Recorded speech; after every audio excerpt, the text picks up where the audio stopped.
Oh, sorry. I'm sorry. That's all right. What the hell is wrong with you? I'm just literally trying to make friends. I don't think you're fun. Absolutely brutal. Hey, I'm Lee.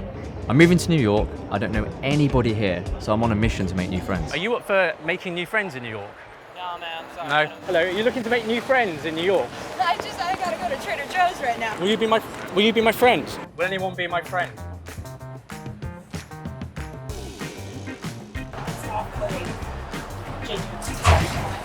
There.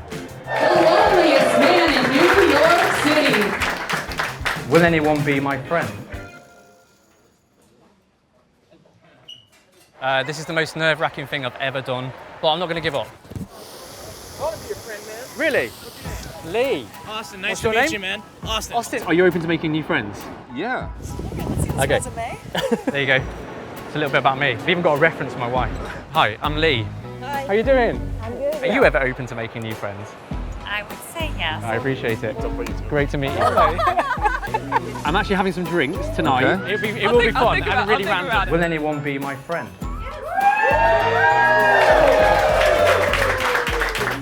Definitely not been easy, but I managed to get a group of 5 total strangers together at a bar for a big night out, followed by karaoke until the early hours of the morning. Brilliant. This is definitely changing the stereotype I had of New Yorkers without a question of a doubt.